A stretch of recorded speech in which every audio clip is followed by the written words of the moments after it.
Goeienaand en baie welkom hierso, waar ook al julle ingeskakel is by Allewal Noord se week van gebed. Ek dink as ek terugdink aan my tyd wat ek hier is dit dalk die eerste keer in die 3 jaar wat ons weer 'n week van gebed begin. En wel, dis natuurlik weens omstandighede wat dit nie so was nie, maar ons is ook baie bly oor die feit dat tegnologie ons so kan uithelp, dat ons so ook ingeskakel by julle kan wees, dat ons so ook 'n gemeente kan wees wat saam bid en wat saam net op God staat maak vir alles wat ons nodig het. Dit is dan wel 'n goeie tyd en 'n goeie ding wat ons probeer, en ons hoop dat julle hierdie week saam met ons gaan geniet.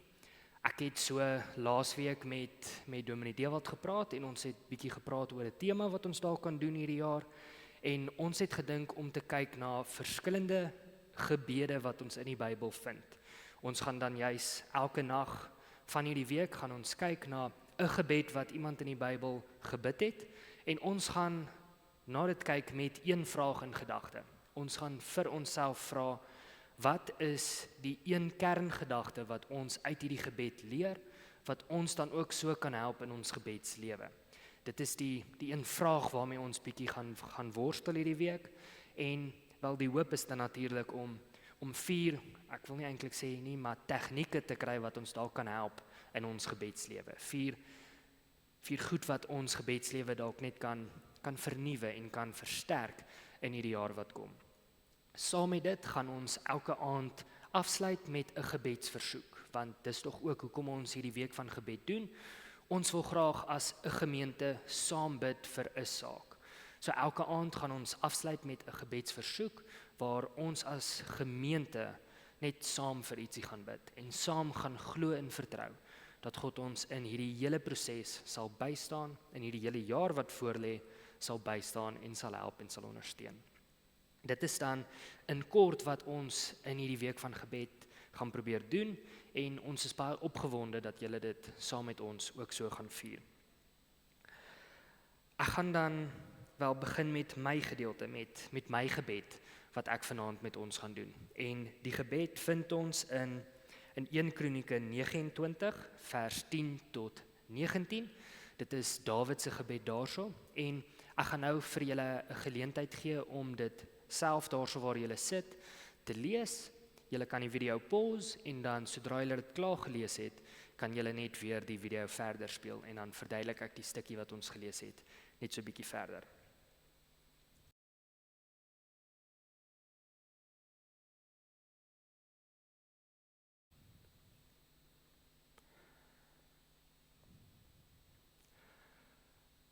Die stukkie wat ons gelees het is vir my 'n baie mooi stukkie, en dis eintlik die inspirasie vir hierdie hele week van gebed van my kant af, want ek het eintlik so vergeet of eintlik so misgelees dat mense in die Bybel gebid het, dat hulle ook die voorreg gehad het wat ons het om na God toe te kan gaan en hulle hart met God te deel.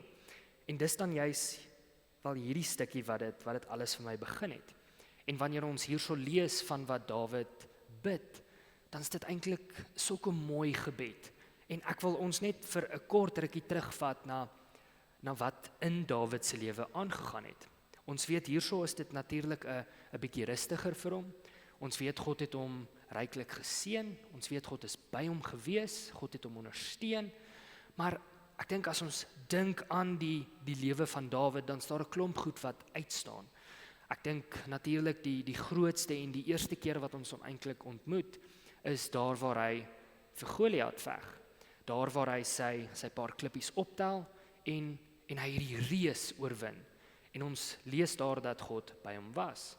As ons bietjie verder kyk in sy lewe, dan weet ons nie net daardie gebeurte by waar hy vir Goliat oorwin het nie, maar 'n klomp ander goed het ook gelei dat koning Saul hom as 'n bedreiging gesien het.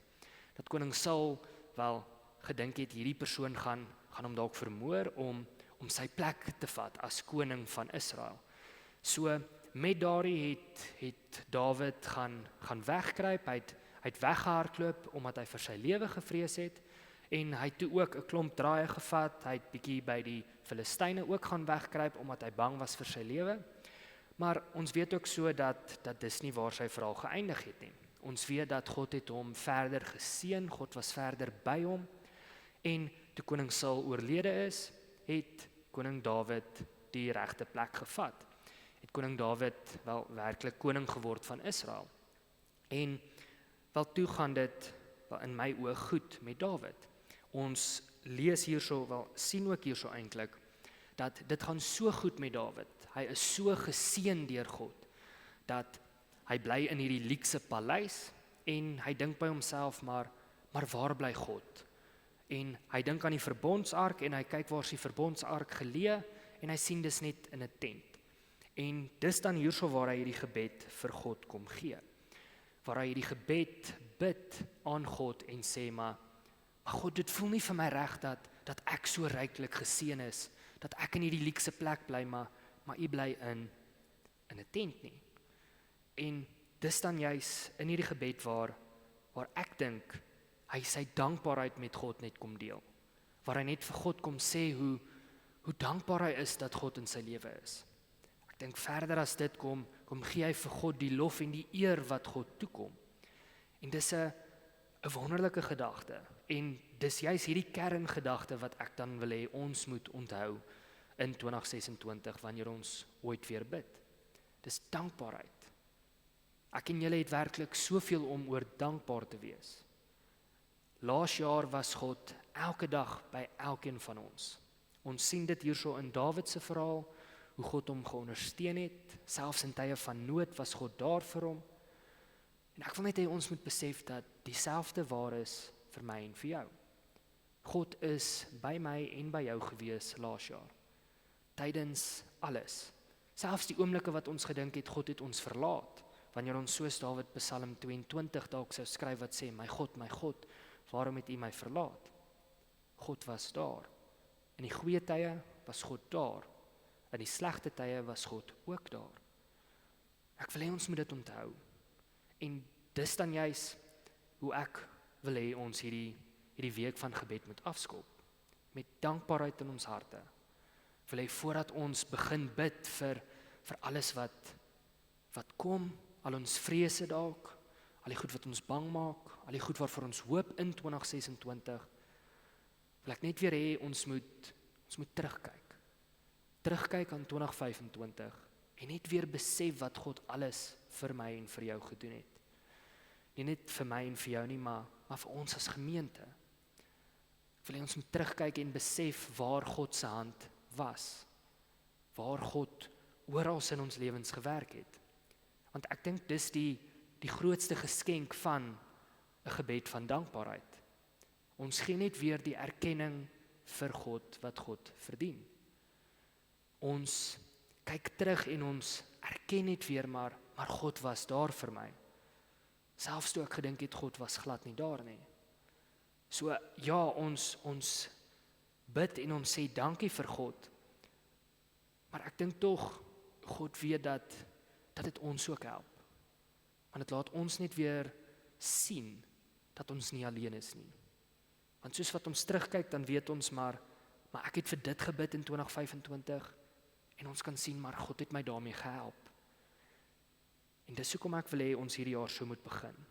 Want ek dink as ons terugkyk en ons sê dankie vir God, dan gaan ons besef maar God was daar vir my, God was goed vir my. En wel omdat ons glo en weet God verander nie, weet ons God gaan in 2026 presies dieselfde doen. God gaan weer daar sou wees vir my en vir jou.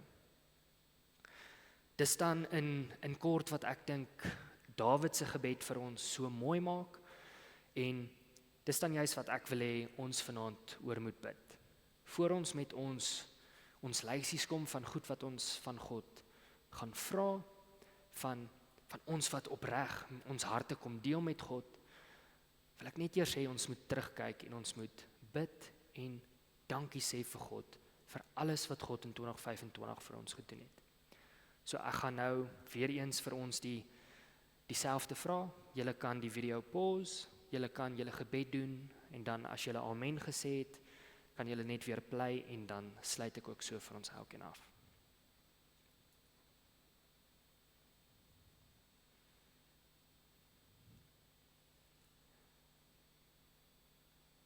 Here God, ek dink ek is in die bevoorregte posisie om nie net my eie dankbaarheid met U te kan kom deel nie, maar omdat ons deel is van die gemeenskap van gelowiges hier in Allewal Noord, kan ek ook wel net onthou hoeveel mense in 2025 na my toe gekom het met dankbaarheid. Hoeveel mense gelukkig was oor dit wat U vir ons kom doen het. Dit wat U vir hulle kom doen het.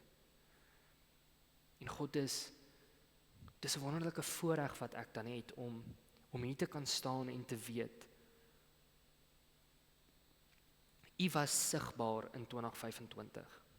U het ons gehelp. En ons weet U gaan dit weer doen.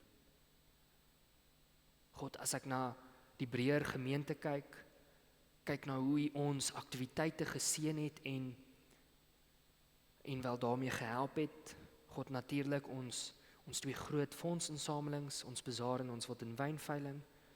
U het ons geseën. U was daar en U het ons gehelp en daardie fonds het ons gehelp om as gemeente te kan werk. Om as 'n gelowige groep U sigbaar te maak in hierdie gemeente, in hierdie gemeenskap. God, as ek dink aan ons SOP-projek, hoe U ons ryklik geseën het. Hoe ons by ouend te veel pakkies gemaak het. Nie dat ons ooit te veel kan maak nie. Maar daar was meer as waarvoor ons begroot het. En dit wys net hoe U ons seën. God, met dit alles kan ek eintlik net dankie kom sê. Dankie vir hoe U ons as gemeente gehelp het. Dankie vir hoe U ons as individue in die gemeente ook gehelp het. Hoe U ons bygestaan het. Hoe U ons ondersteun het. God, al die lof en eer kom werklik na U toe. En God, ek wil eintlik sommer nou ook dankie sê vir alles wat U in 2026 vir ons gaan doen. Want ons weet U is hierso. Ons weet U gaan ons ondersteun. Amen.